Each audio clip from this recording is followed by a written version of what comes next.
I'm a worker for an organization that conducts deep sea research. Specifically, I'm an oceanographer.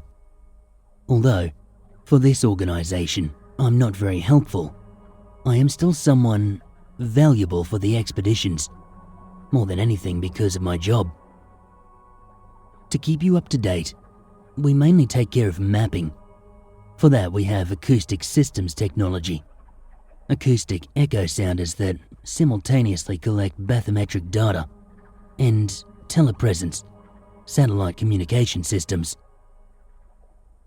We began to explore little-known regions of the Pacific Ocean because more than a month ago, some unusual phenomena, actually quite rare, had occurred. At the end of May, these sightings had just begun to occur. Until then, at least, there had been more than 55 cases of stranded whales. The most worrying is that, apparently, something has been driving them away. But why rush to this type of explanation, knowing that it may be due to some noise pollution or something else? Why do it? Well, there is a somewhat reasonable explanation, if you could call it that. Almost at the same time, apparently about 3 or 4 hours before, we were informed about sound waves coming from the depths of the Pacific Ocean. It didn't really look like a geological phenomenon, which left us quite alarmed. But it was too good to be true. It was the first time. We shouldn't anticipate the facts. It would be the same as the bloop, because sooner or later, there would be a way to deny them. Only, there was a very small difference between the two sounds. Although the location agreed with the one mentioned above, the sounds were not exactly the same. While one, as its name says, a bloop, was heard in the distance, the other seemed to be more serious. The force was greater. Of course, the frequencies were not that low, and to avoid confusion, no, it didn't make a bloop sound. The most remarkable and terrifying thing is that if you played with your mind, or if you tried to listen carefully, it seemed to be more like a growl. Nothing like that had ever been heard before. But as I said, it was the first time. No need to rush to conclusions yet. At the beginning of June, another 45 whales appeared stranded due to the circumstances. Now, it was something more worrying. If it was some contamination or a disoriented head, there would be no need to be so constant. In that case, there would be something else that made them behave that way. We were overwhelmed when we were informed the same sound waves captured only 4 hours before this phenomenon of the whales. The difference was that the time had passed from 6 to 4 minutes. To say that it was more of the same would be to lie to them. It was quite terrifying to think that my theory was true. Yes, they were growls. The uncertainty was still there. Such a stranding phenomenon occurs when the whales get too close to the coast. Consequently, the sea current, it ends up dragging them towards the shore. And those hellish sounds, coming from the depths of the ocean, they could be due to cryocism, or even a simple iceberg. And yes, we still had the hope that it was some natural phenomenon, but unusual. However, there were so many possibilities. We had to find an explanation, and fast. Guiding us by previously captured sounds, such as Julia, a sound captured by Noah on March 1st, 1999, which apparently was a large iceberg, one that had run aground in Antarctica. Or a similar one was the Slowdown, which was an iceberg that had brushed against the earth. But as I had said, it was nothing like what had been captured before.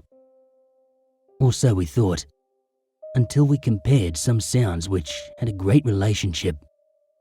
A sound just as mysterious and unknown. The upsweep, the sound detected by US NOAA Equatorial Autonomous Hydrophone Arrays in August 91. Although it was not the same, it was the closest thing I had found to the sound that we had recently captured. If we added more sinuous sounds, with more gargles, and also what seemed to be muffled grunts, we would be talking about the same thing. After investigating several days, we realized something. It seems that in March, there were also about 30 whales. Last year, at least 49 whales suffered from them. And the largest phenomenon of stranding was in 2017. More than 600 pilot whales appeared trapped and 250 appeared dead. According to what has been said, the scientists could not explain the reason or any indication of what happened. But there were actually quite a few things that they kept hidden from the public. And recently, they reported to me about it. There were some rather curious and terrifying things about the subject. There was also a sound wave before the phenomena. The longest was the one from 2017, lasting about 12 minutes, and the others no less than 8. The only differences that the previous ones had, that with which we had detected this year, were the frequencies, being lower than the current ones, but longer lasting. The second difference was the ones that remained of the detected sounds. They had different places, it seemed. Whatever that thing was, it had kept in a not-so-constant movement. The only conclusion we reached was that it was not a natural phenomenon. Even more terrifying, those detected sounds, they were not something geological or something else. Apparently, something inside those deep waters was alive. It seemed to be something out of the very same science fiction stories. A monster of enormous dimensions, capable of doing all kinds of things, waiting to be discovered. Or in some other more crazy context, waiting to be awakened. But just as there was evidence to the existence of a sea monster, there was also some data that questioned it. What would such a large monster feed on? Why hadn't we seen it before? If such great beings had been seen even once throughout history. Several unanswered questions, making us doubt, once again, whether what we were investigating was really a marine animal.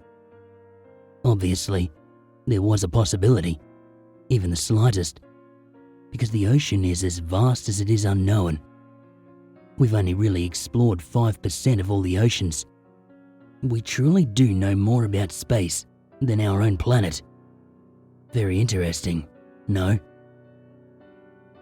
Just one day before saying goodbye to June and starting to say hello to July, we received the latest report. To be exact, about 25 whales were found in the South Pacific Ocean. Again, in New Zealand. It was strange. This year, starting in May, as I said, we received the sound waves too close to where the well-known bloop had occurred, near Chile. The route did not have an exact pattern. From what we had been able to appreciate, after the sound emitted, the whales rise to the surface in an attempt to escape, maybe? The idea was no longer as crazy as it was at first, because if it had been for something else, it would not have been in such large groups and in specific places. Why only in the Pacific? Again, doubts came and went. Returning to the topic, before the stranding of the 25 whales, as usual, the same sound was present, but the duration, it was even longer than that of 2017, with a duration of a bit more than 15 minutes. You would have seen the fear that gripped the scientists and others in charge of the case. A perfectly visible terror on their faces. Obviously, I was no exception. What we had recently detected was a very high frequency. It seemed to be much clearer than all the ones obtained before. Hearing it was scary. It was possibly closer than we thought possible. Almost as if a bucket of cold water had been thrown at me, I came back to reality. Everyone talking about what happened. They quickly told us to do an ocean mapping in the area. Often, we needed to create our own maps, more than anything for a planning of an efficient and totally safe operation. Days passed. If it weren't for the fact that I still had little hope that it was due to some unusual phenomenon, I would have died of fear. We'd collected thousands of data, lots of photos, done lots of simulations. Finally, we had found something in hindsight. It would have been a great satisfaction to have never discovered it. Going through some of the over 100 photographs taken near the area, we noticed one in particular. We decided to zoom the image. Apparently, if our data did not lie, what we could see was an eye, and a little of what seemed to be its body, in the dense and oh so dark water. We realized the truth. The sound waves did not come from some geological, physical, or even chemical phenomenon. We all realized, really, it was an animal, apparently of enormous size. By measuring the supposed captured eye, we could get about 10 to 12 meters, if only by measuring a small part.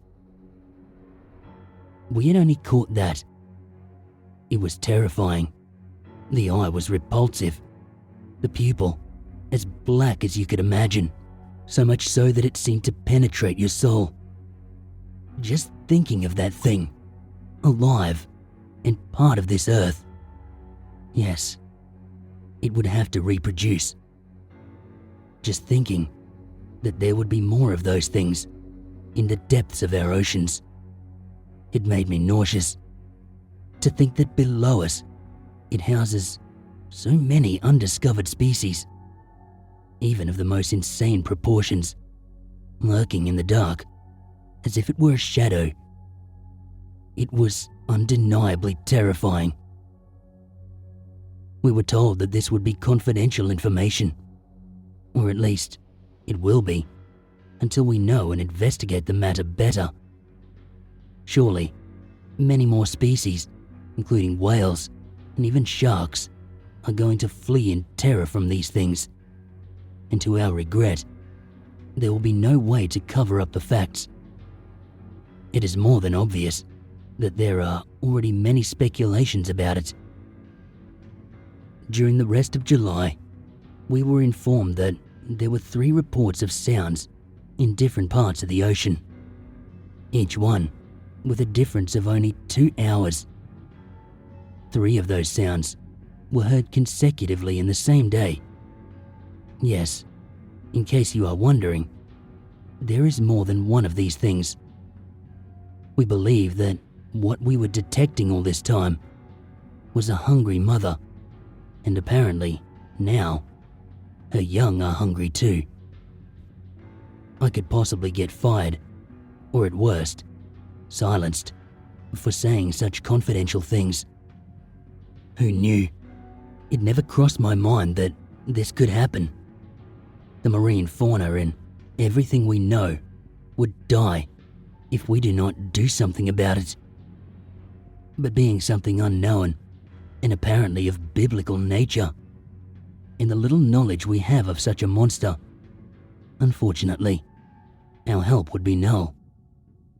We would just have to wait for these things to reproduce to the point that they are dominant on Earth.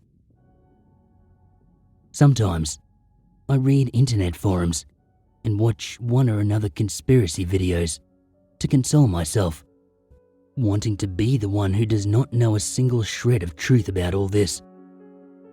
So far, I cannot think, not even imagine, what they would think if they knew that many of their theories of a sea monster of enormous size are completely true.